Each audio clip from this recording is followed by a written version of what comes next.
Ji-woon lives within the sounds of Rio de Janeiro. Water splashes into a basin. A skateboard's wheels grind over asphalt. A rufous-bellied thrush chirps, and the voice.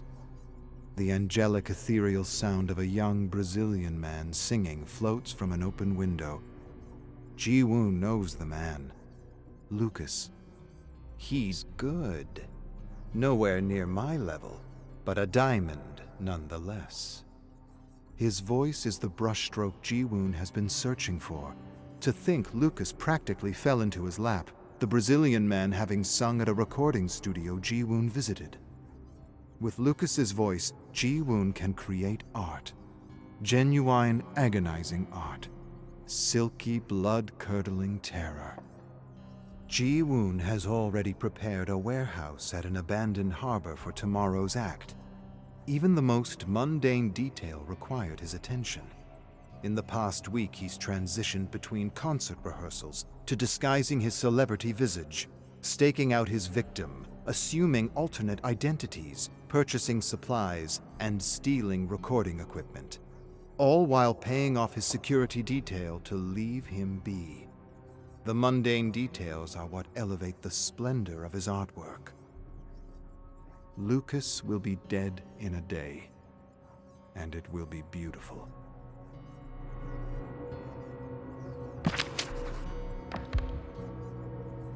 Ji-woon freezes as he reaches his hotel room.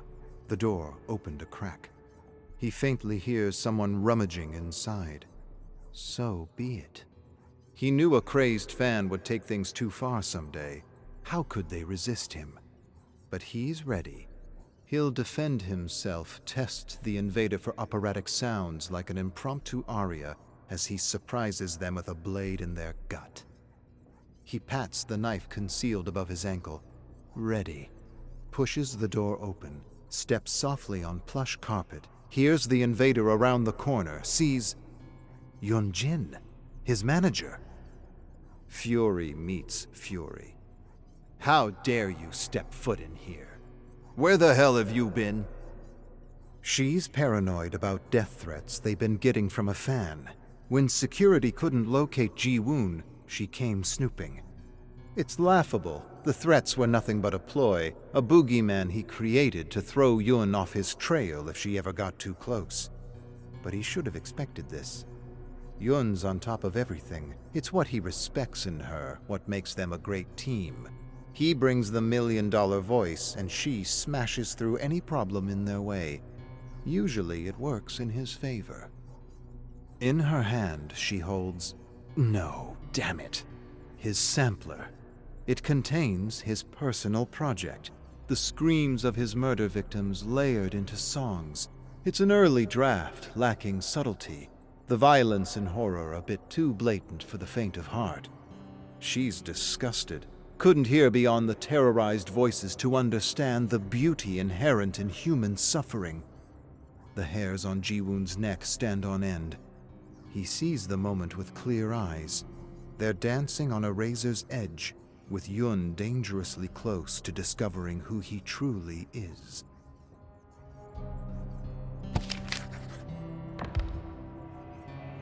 Yun holds the sampler as if it's dripping blood.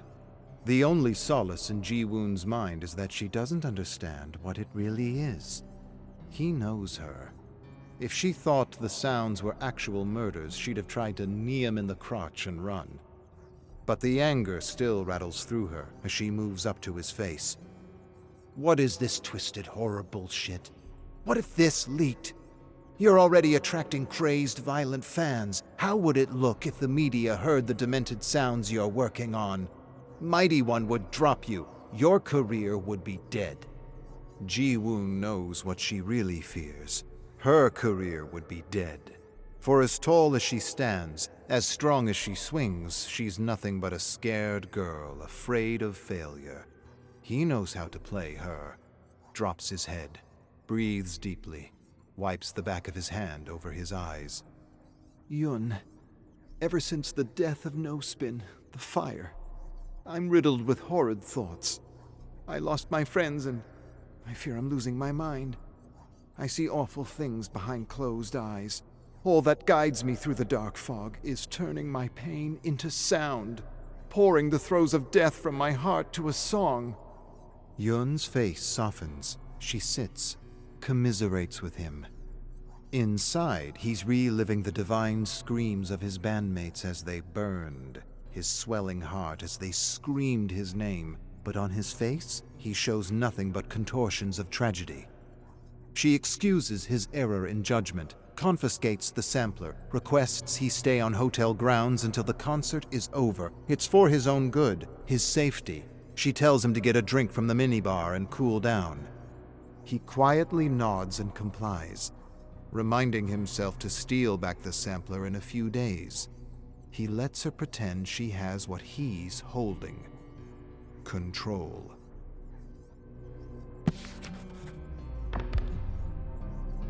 Despite the stifling humidity, Ji-woon hides under a hoodie, large sunglasses concealing his face.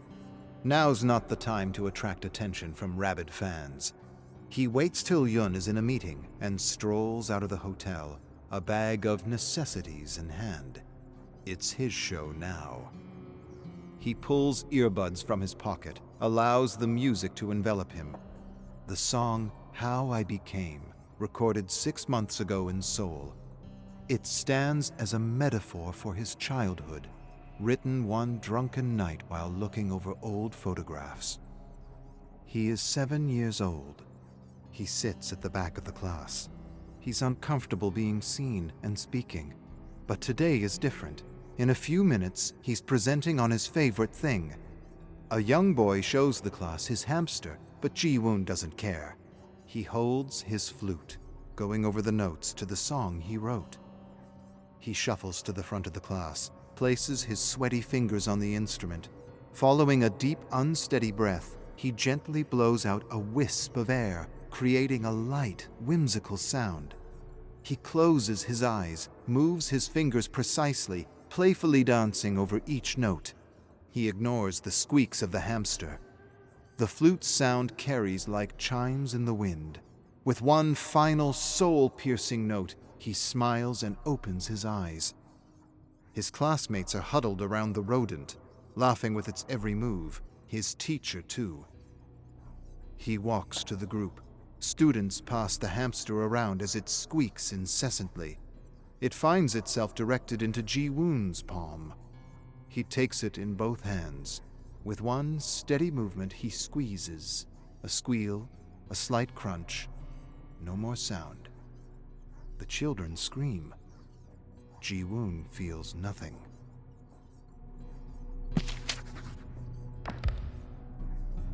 Storm clouds overtake the sky as the first drops of rain spatter onto Ji-woon's sunglasses. He breathes deeply, prepares for what he's played over in his mind. The anticipation nearly brings him to his knees, the joy of the artistic process. He strides to the rear door of a cheap 1980s sedan, glances both ways, and appraises the few locals walking the street. Certain no one's watching, he jams a straightened coat hanger around the top of the window, pushing it through the other side. His thin fingers work quickly. Prior experience in breaking an entry pays off. He hooks the wire around the door lock and flicks it up. Without missing a beat, he slides inside, closes the door, and flattens himself along the back seat. He takes off his hoodie and sunglasses. From his bag, he pulls out rope, a blade, a dusty rag, and a bottle of chloroform. He waits, takes out his earbuds, listens to a song that's not his own, one he heard long ago. He is 8 years old. He sits on his father's shoulders, looking over a sea of human bodies. An elaborate stage is ahead, illuminated by colored spotlights. A man in gaudy, audacious clothing stands in front of a microphone. On each side is a guitarist. Behind him, a drummer.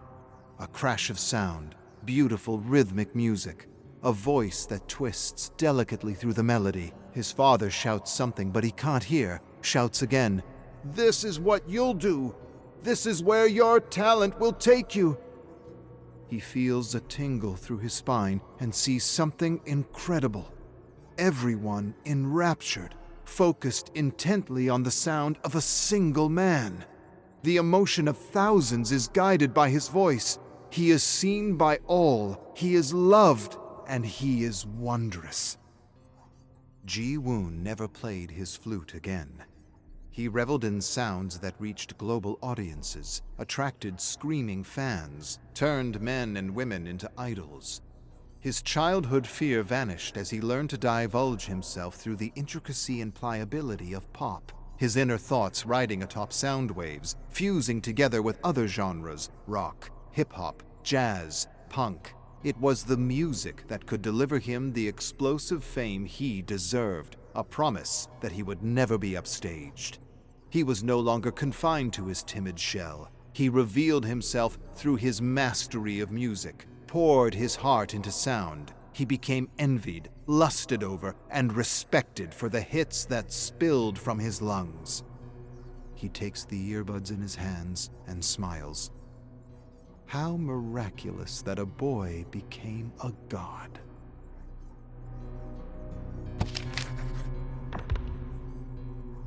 Rain hammers down on the car's roof. Ji-woon checks the time. On any other day, Lucas would be in his car already. He knows this, he's done his homework. But Lucas is late, and Ji-woon wonders if the storm has altered plans. He feels control slipping away, replaced by something else. It pushes against his chest, forces him to gasp for air heavy and sticky in his lungs. Everything's ruined. He claws his nails into the car seat, forces his mouth shut to keep himself from screaming. All the planning for nothing. He doesn't have time before leaving Brazil to find another beautiful voice. Quickly, he needs music, fumbles for his earbuds, drops them to the floor, frantically scours. The only song playing is his teeth audibly grinding. As he prepares to spill into the street, he sees him. Lucas, drenched under the deluge, walks to the driver's side door. Get your shit together. The show's about to begin. Ji-woon grabs Lucas's neck in a chokehold, shoves the chloroform-soaked cloth into his face. The two struggle in a frenzied dance. Lucas twists from side to side, reaching his arms back, grabbing for anything. Ji-woon resists the movement, holding the man in place with all his might. Rain smashes down, muting the battle under the pattering of 100 drops, concealing the outside behind a windshield of streaming water. Lucas grabs a handful of hair and pulls Ji-woon forward, breaking the chokehold. He bites deep into Ji-woon's wrist, drawing blood. Ji-woon screams through gritted teeth, pushing the cloth harder into Lucas's face until he's beating him with it. Lucas flails his other arm in a desperate bid, searching for a solution with no plan. His hand relaxes, releasing Ji-woon's hair. He slumps forward, head hitting the steering wheel, blasting the horn. Ji-woon scurries over the seat, pushes Lucas's limp body to the passenger side. He leans back, takes a moment to catch his breath, looks in the rearview mirror, inspects his face, hair, and through a sheet of rain sees a sight he never expected. Yun's car pulling up behind him. He grabs the keys from Lucas's pocket, jams them in the ignition, and slams the accelerator down.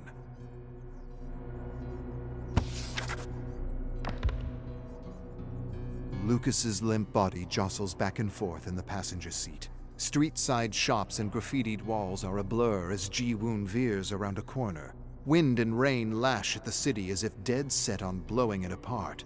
Ji-woon loses track of his plan. Usually, he would have Yun fix his problems, but now it's all wrong. He doesn't recognize the streets he's speeding down, only has a vague idea of the direction.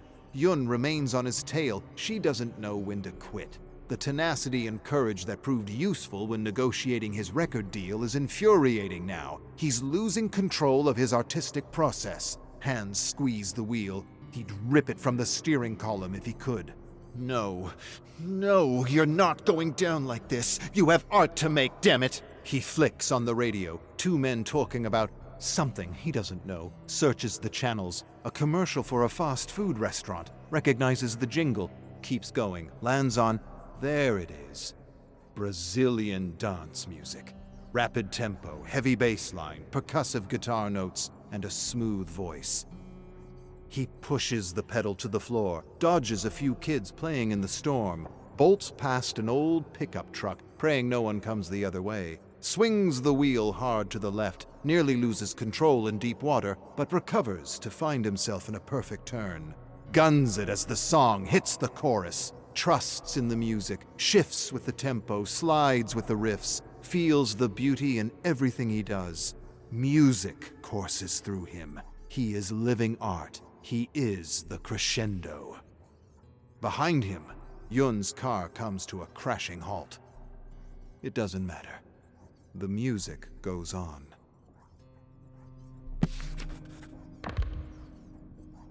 Ji-woon pulls into the harbor he'd staked out days ago. He reluctantly turns off the radio and scans the area. No sign of Yun behind him, but he's on his guard. Somehow, she knew how to find him. He pulls out his phone, his Mighty One company phone. She's tracking me like an overzealous babysitter. Should have expected this from her. Always a micromanager. But she couldn't have known he was driving the car, only that he was in it. Ji-woon drags out Lucas, barely conscious, and pushes a blade into his back. Before shutting the door, he takes his phone and texts a simple message to Yun. Help. He tosses the device on the car seat along with the rag of chloroform and rope. Needs more evidence. He cuts his palm and presses a bloody hand to the window. That'll do. With a thrust of his blade, he pushes Lucas forward. Thunder shakes the frame of the abandoned warehouse. Lucas sits in front of Ji-woon, bound to a chair, ready to be slaughtered, to sing, to create beauty. Ji-woon pulls out his blade, but hesitates. Something's wrong. He was too messy getting here. He wants to dive into his art, let the blood spill, but Yun threw him off his game. He can't shake the feeling. He knows she doesn't give up easily, or at all. Walks over to a window and looks out.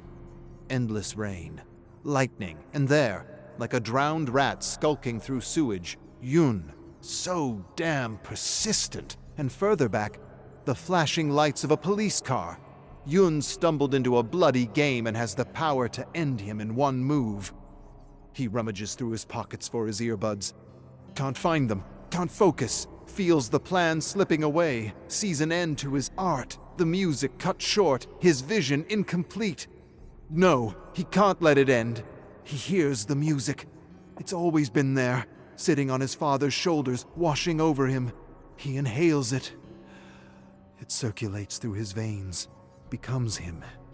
He'll never go back to being the boy he once was. He's an idol. He's a god. He's the trickster. And he has one last trick to play.